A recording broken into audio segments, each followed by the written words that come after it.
ئازیزان و خۆشەویستان هاتمەوە خدمەتان بۆ پێشکەشکردنی ئێدامەی بەرنامەی حوتۆی تەلەڤیزیۆنی پەرتۆ لەم بەشە لە بەرنامە هاوڕێساڵەی سەرداری دەبیری کۆمیتەی کوردستانی حیزبی حکمەتیزمان لەگەڵا هەروەکو بۆ خۆتان ئاگادارن منتەقەکە ئاڵۆزە بەهۆی شەڕی دژی ئینسانی ئەمریکا و ئیسرائیل و جمهوری ئیسلامی ئیدی بە قەولی معروف لەم رابطە جمهوری ئیسلامیش شەلم کوێرم ناپارێزم بە چوارتەرەفی خۆیە حملە دەکا و دەگرێ و دەکوژێ و بۆمباران و تۆپبارانەکە بۆ تاوتێکردنی وەزیەتی منتەقە و ئەو هێرشانەی بە تایبەت جمهوری ئیسلامی بۆ سەر ئەحزابی مخالیفی خۆی یعنی ئۆپۆزیسیۆنی جەریانایی ئۆپۆزیسیۆن لە کوردستانی ئێران دژ بە جمهوری ئیسلامی کە مستەقل لە کوردستانی عێراقن و هەروە هێرشکردن بۆ سەر جیا لە مقرراتی ئەحزاب بۆ هەموو کوردستان و حتا بەنەوەیەکیش یەک دوو مەورد هێرشی کردووە بۆ سەر بە ئیسلاح ئیقلیمی کوردستان یا مقرراتی خودی حکوومەتی بە ئیسلاح کوردستانی ئێران بۆ تاوتێکردنی باسا هاوڕێساڵی سەرداریمان لەگەڵ هاوڕێساڵا گەدەنگی متە زۆر خۆشاتی بۆ ئەم بەشە لە بەرنامەی ڕۆی تەلەڤیزیۆنی پەرتۆ. بەڵێ هاوڕێ عەبوو سڵام هەیە بۆ خۆت بۆ هاوکارانت و بۆ بینەران فەرموون. زۆر سپاس هاوڕێساڵ هەروەکو بۆ خۆت ئاگاداری جمهوری ئیسلامی ئەڵبەتە گەبگەڕێنەوە بۆ سابقەی توولانی هەر دەور و هەر وەخت چەند وەخجارێک هێرشی کردووە بۆ مەناتەقی کوردستان و بۆ سەر ئۆپۆزیسیۆنی خۆی لە کوردستانی عێراق و بە تایبەت لە دوای شەڕی 39 ڕۆژەش و هەروەها ئەم ئەواخرانەش ئەم چەند ڕۆژەش کە بە ئێستا شەڕی 12 ڕۆژە دیسان دەستی پێکرۆت و دوایی بە ئیسلاح تەفاهومەکەیان بۆ چەندمی جار مەقررات و محەلی جێگیربوونی ئۆپۆزیسیۆنی ئێرانی کە دژ بە جمهوری ئیسلامی لە ئیقلیمی کوردستانان حملەی موشکی و تۆپباران و پابادباران و ئەمانەی کردن. هەدەف لەم حملاتە چییە؟ بە تەوجیبەوەی ئەحزابی مەوجود عملاً عەلەیهی جمهوری ئیسلامی ئەقدامێکی نظامیان نەکردووە. بۆچی ئێستا لەم فەزای جەنگیە کە ئەمریکا و ئیسرائیل لەگەڵ جمهوری ئیسلامی ئەم شەڕیان دەست پێ کردووە ئەم نەوە حملاتانەش بۆ سەری ئەحزابی ئۆپۆزیسیۆن و حتا هەموو شوێنەکانی کوردستانەکە ئایا ئەمە نیشانەی قەدەر قودرەتی جمهوری ئیسلامیە یا سەر لێ شێواوی و داماوی و بنبەستی جمهوری ئیسلامی؟ ئێوە مەسەلە چۆن نەبینن؟ بەڵێ ئەوەڵەن جمهوری ئیسلامی بە نەزەر من حمڵەی بە مخالفینی سیاسی خۆی هەر ئەم دەورە یا دەورهای پێشوو نەبووە. لە ڕۆژی ئەوڵەوە هاتووە هەر جۆرێەوە پێی باش بووە و لە توانایە بووە بە مخالفین سیاسی خۆی لە کول ئێران و حتا خارج لە ئێرانیشا حمڵی کردووە، ترۆری کردووە، خەڵکی کوشتووە، خەڵکی سۆ زیندان بە هەزاران کەسی ئەدام و زیندانی و ئەوانە کردووە و بە تایبەت لەم سەردەما جامعی یەکشتر بڵێم کە جامعی کوردستان جامعەیەکی حزبیەت یافتەست لەوێ مخالفت لەگەڵ جمهوری ئیسلامیە بۆ بە ڕەهەندێک کە سێڕای ئەوە 47 ساڵە بە هەچی هێزەوە تێکۆشاوە بە کوشت و بەر بە قەڵاچۆکردن بە ترۆر بە ئەعدام بە زیندانیکردن نەیتوانیوە ئەو خەڵکە وادار بە تەسلیم کات دڵی خەڵک بەدەست بێنێت. بۆیە بە تایبەت لە جامعی کوردستانە ئەحزابی سیاسی هەن، کۆمونیستەکان، ناسیۆنالیستەکان، ئەنواع و ئەقسام نەهاد و تەشکیلات و ئینجۆکان تەشەکولەکان بۆیە مرتب لە ئەم چەند ساڵە ئەو هەر حمڵەی پێکردوون و کوشت و بڕ و قەڵاچۆکردن بەشێ لە ئەساسی ترین کارەکان جمهوری ئیسلامیە. بەس مەسەڵەیە من گشتمان لە بیرمانە چۆن قارنا و قەڵاتانی قەتڵ عام کرد هەر لە ئەوەڵ هات، یا چۆن شەڕی نەغەدەی داسەپان، یا چۆن حمڵەی کرد بە کوردستان لە 28 مرداد و ئیسەیشی پێوە بێ. هەر ئەم داستانە ئیدامەی هەیە و لەیترس ئەمە مەسەڵەن هەر مەقتەعێک هەر دەورەیەک تۆزێ تایبەتمەندی خۆی هەیە و بە تایبەت بە نظر من لە 1 ساڵ ڕابردووە ئەم تایبەتمەندیە زۆرتر بووە ببوون ئەوە کە بەرەخەرە لەگەڵ ئیسرائیل و ئەمریکا حمڵیان پێکرد ئەویش جوابیانی داوەسۆ و بۆ ئەوە هین کاکە قودرەتمەندە لە هەرکوێ ئەحساسکە ئەتوانێ کارێ بکە. بۆی مهم نییە کوێیە چییە کام حزبە چنێ مخالفن چنێ موافقین حمڵەکە و کوردستان ئەو شوێنەیە کە جمهوری ئیسلامی مرەتەب لێی ترساوە خەڵک لە مەقابڵ یاوێساون ئەحزابی سیاسی و بزوتنەوەهای کرێکاری و ئیجتماعی و معلم و ژن لە مەقابڵ یاوێساون بۆیە هەمیشە یەکێ لەو شوێنەوە حملەی پێکردووە و بۆ سەرکوت و ئەوانە کوردستان بووە بە تایبەت لە یەک ساڵی ڕابردووە ئەم کارە بوو چون بەحس ئەوە بوو کە ممکنە ئەم حیزبانە وا لە کوردستانی عێراقا مستەقەرن بە هەماهەنگی لەگەڵ ئیسرائیل و ئەمریکا وارد خاک ئێران بن خۆشبەختانە ئیتفاقە نەکەوت دلایل زۆری هەست بۆیە متفاقە نەکەوت وەلی ئیسەی تر باتەوجبەوە شەڕەکە دەستی پێکردوەسۆ و جمهوری ئیسلامی جارێکی تر بووەوە هەموو نەقشەیە هەموو کارێک هەموو فعالیەتێک هەر لە بنەڕەتۆ سەرکوت بکە و دایمرکێنێ بۆ ئەوە هیچ کەس نەوێرێ بجوڵێتەوە ئەم حەوڵاتیە کردووە بە هەم ئیقلیمی کوردستان و هەم ئەحزابی سیاسی کورد کە لەوێ مستەقەرن و ئەمە داستانێکە کە ئیسا ئیتفاق کەوتووە و شاید 800 مورد لە زەرفی یەک ساڵی ڕابردووە حملەی کردوە بە ئەحزاب و بەجایەنات و ئەخیرەن بە مەسەڵەن پێرەشە و بەناحەق شاخی گۆیژە و ئەزمەر کە ها لە پشت شاری سلێمانیۆ تۆپباران کردووە و ئاگربارانی کرد و سووتانی و ڕەسمەنیش ئیعلامی کرد سوپای پازان کە ئەو کاریان کرد یا لە پاسڕوجیان داوە ها لە بین دووکان بۆ سلێمانی بۆیە یا لە هەولێری داوە شایعەوە وەگوایە لە پیرماموس سری ڕەش و ئەم جۆرە شوێنیشیە داوە بۆیە ئەمە بە تایبەت لە یەک ساڵ ئەخیرا ئەمانە بووە تازەی ئەم مەسلەی تاسڵ و جە و ئەزمەر و سری ڕەش و ئەوانی شادۆسە ناو کایەکەەوە زۆر سال بۆ تۆزەکان هەورە سەڵاروکە و بۆ خۆت ئیشارەت پێکرد دیارە لەم فەزای شەڕ و جەنگیە کە دەست ناپارێزێ تەنها بە ئۆپۆزیسیۆن نەگەڕاوەتەوە زۆر شوێن ئەسڵ ڕەتی بە مقەرەراتی ئەحزاب نییە هێرشی کردوەتە سەری و لەوەش زیاتر هەرچەند حکوومەتی هەرێمی کوردستان بێ ئیجازەی جمهوری ئیسلامی رابطەکان جۆرێکە بێ ئیجازەی جمهوری ئیسلامی دەست ناکەن بە ئاوا بەڵام ئەوانیشی نەپاراستووە هەروەکو خۆت ئیشارەت پێکرد چەندی شوێنت باس کرد حملەی کردووە بە ئیسلاح حکوومەتی هەرێمی کوردستانیش لەم رابطەیە حتا گوایە بافێڵ تاالبانی من شتێکی وام دی چەندێک جددیە و چەندێ ڕاستە ئەوش کتوویە ئەم حملانەی جمهوری ئیسلامی بێجواب نابێتەوە و کەسی حملە بە ئێمەکە ئێمەش حملەی نظامی و ئەسکەریەکەین چەندێکەوە ئەتوانێ و چەندێ عملیەکەەوەش باسێکی ترە لەم رابطەیە ئێوە قسە و باستان چییە پێت وابێ چۆنە جمهوری ئیسلامی کوتم لە حەدی حملەکردن بە ئۆپۆزیسیۆنی کوردستانی ئێران کە دژی جمهوری ئیسلامی بەوە ڕانەوەستاوە و ناپارێزێ و حملەشی کردووە بە ئیسلاح حکوومەتی هەرێم ئێوە نەزەرتان چی ئایەمە هۆی چییە پێت وابێ هەر دەگەڕێتەوە بۆەوەی نەگەرانە لەوەی کە ئەم سەناریۆ و بەرنامەی ئەحزابی ناسیۆنالیستی ئێرانی کە بە ئیسلاح ڕاستای سیاسەتەکانی ئیسرائیل و ئەمریکایان نەگەرانیەکەی ئەمەدە یا واقعاً قەدەر قودرەتیەکە یا هۆی چییە مەسەلەدا بەڵێ تاوا نازەی وا بە حکوومەتی هەرێمی کوردستانە گەڕێتەوە خۆی شت ئیشارەت پێکرد واقعاً تا ئێستا هەر لارەملی دەستی جمهوری ئیسلامی بوون زۆر جار جمهوری ئیسلامی حمڵەی پێکردوون زۆر جار داوێ لە شار و لە مەقڕات ئەحزابی سیاسی وازاهێران پەناهاندن لەوێ بەڵام حکوومەتی ئیقلیمی کوردستان نەتەنیا حیچی نەکردووە بەڵکو دەسو پێی خۆیان ئەشکێن بۆەوە زووتر بگەن بە خزمەت جمهوری ئیسلامی وەختە خامنەی بە دەرەک واصل بوو خۆتەزانی لە نەچیرەوە بیگرە لە نازانم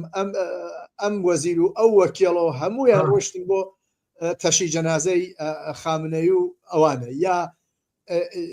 هەرچێک کەسە ئەزانەیەتر مەسەڵەن سوخەڕانی نەچیروان بارزانی گوێ بووە کە ئێمە لە ئێرانی ترین و ئاغای ئێمە نازانم مەزوری خامنەیە چەندێ لە تو مەرحەمەتی بووە و داستان خۆیان و یا ئەگەر مەسەڵەن ساڵگەرد لە باوکی کردووە لە ئیدریس بەڵێ یا مەسەڵەن ساڵگەرد ئینقلاب ئیسلامی جمهوری ئیسلامی لە هەولێر لە سلێمانی هینی بۆ دانێن مەراسمی بۆ دانێن ئەچن پیرۆزباییان پێڵێن هەموو سەرانی ورد و درشتی حکوومەتی هەرێمی کوردستان تا ئێستا ڕۆیشتون و هەر لە خزمەتیا بوون و یا مەسەڵەن کەسێکی وەکو حەمەی حاجی مەحموود زۆر بە ئاشکرا ئیتر وەکو پیاوی ئیطلاعات و جمهوری ئیسلامی و ئەوانە یا وەختێ نازانم شتێکیان دانا بۆ خۆمینی لە کەرکووک فستیواڵێکی ئاوا بۆ ئەو کابرات جاهلە خوێن ڕێژە جەنایەتکاریان دانا بۆیە هەتا ئیسا غێرزم پەیامی پاوڵ تاڵەبانی ئەمانە هەر چێ جمهوری ئیسلامی کردوێسی بە قسەیان کردووە لە ژێر سایەی حکوومەتی ئەمانە بووە 600 نەفەر پێشمەرگەی کۆمەڵە و دموکرات و ئۆپۆزیسیۆنی ئێرانی ساڵەکانی 90 و نەوەدەکان ترۆر کران بە لیست بە ناو ئەمانە لە ژێردەست ئەمانە بوو بۆیە ئیقلیمی کوردستان واقعەن هەر لە خزمەت ئەوانە بووە بەڵام